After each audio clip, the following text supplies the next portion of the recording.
lá, depois de ter essa noção, essa importância do arquivo TXT dentro do Python, nós vamos entender como funciona a lógica de programação do nosso projeto. Então, em primeiro lugar, então você tem o início, depois você tem a importação de bibliotecas. Nós vamos utilizar basicamente duas bibliotecas, que é a biblioteca OS, que é a biblioteca basicamente para chamar os script bash, e depois nós vamos utilizar a biblioteca time, que é para dar intervalos de delay, de tempo entre algumas ações, porque eu dou uma ação, uma instrução para abrir, para chamar o script tipo bash, e aí eu vou dar um tempinho para ele fazer as solicitações dele, Depois de importar a biblioteca, você vai configurar os parâmetros. E aqui não tem muito o que fazer. Você vai basicamente aqui já começar o seu código. Você deve saber que no Python você nem sempre precisa declarar as variáveis, Você basicamente já pode chamar e já usar. Já diferente de C, quem trabalha com Arduino tem que declarar tudo que vai usar. Depois de configurar parâmetros, ele vai perguntar: o gatilho foi acionado? Se o gatilho não foi acionado, ele vai ficar em loop. Gustavo, por que gatilho? Preste atenção. Você acha que você vai ficar utilizando vários reconhecimentos de imagens a todo custo e isso não vai ter nenhum custo lá na Google Vision? Não, vai ter. Então você precisa configurar um gatilho, seja um botão, seja um gatilho aqui no terminal. Mas pensa, nós estamos fazendo um robô. Então futuramente a gente vai colocar aqui um gatilho, que é um botão. Então no robô vai ter um botão e agora eu quero que ele reconheça a imagem. Eu aperto o botão, tá certo? Então aqui vai ser muito útil para a gente, Inclusive, já imaginou, a gente pode integrar até o módulo de voz V3, porque eu não vou pagar nenhum reconhecimento de voz com o módulo de voz V3, E aí, não tem um limite de uso, e aí eu posso utilizar o comando de voz com V3 como um gatilho. Eu acabei de ter essa ideia aqui, tá? Muito massa. Enfim, você tem que adicionar algum gatilho. Depois, se o gatilho for adicionado, vamos dizer que seja acionado, ele vai tirar uma foto e vai salvar. Então você, no LX Terminal, ele vai gravar a foto, a imagem, e aí você pode colocar o nome e a extensão da foto que você quer, depois, obviamente, de ter instalado o FSBCam. Depois você vai criar outro arquivo, Então esse arquivo da foto é na extensão da imagem, JPEG, aí depois ou JPG, depois você converte para B64. E no vídeo de Google Vision eu expliquei o que é um arquivo B64, eu já expliquei tudo lá, então se você não assistiu, veja lá. Depois de você converter para B64, você vai transformar em um arquivo de texto.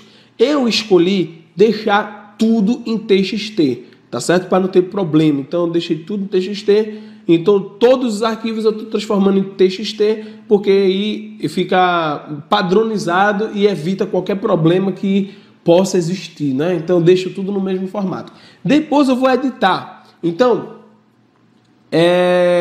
editar os arquivos. O que acontece? Depois de eu criar esse arquivo aqui, eu vou começar a montar um arquivo chamado arquivo de solicitação.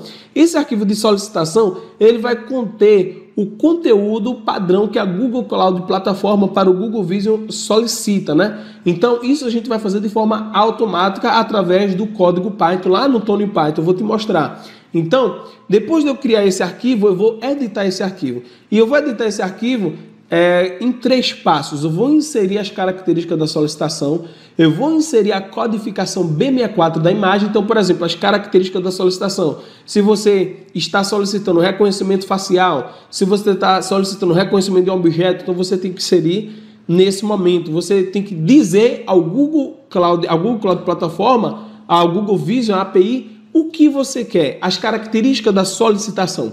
Depois de fazer isso, você precisa colocar a segunda parte do nosso arquivo JSON, que é o código da imagem, tá? Então você vai colocar o código da foto que você tirou. Esse código aqui, basicamente a gente já adquiriu aqui, depois que a gente converteu para B64. Depois disso, você vai transformar arquivo tipo texto em arquivo JSON. E você coloca a terceira parte. A terceira parte, que é a parte final, você vai fazendo uma sequência de montagem aqui.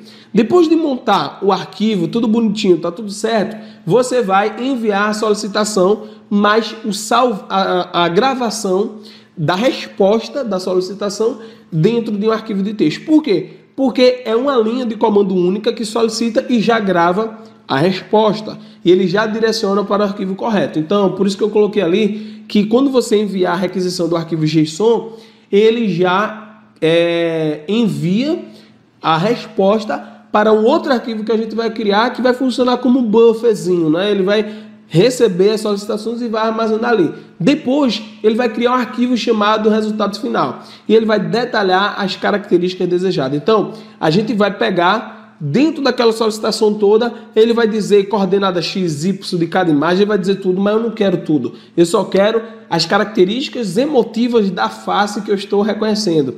E aí, eu vou extrair a linha específica, eu vou te mostrar como fazer isso aqui, e depois ele continua o processo. Ele extrai e mostra a característica específica.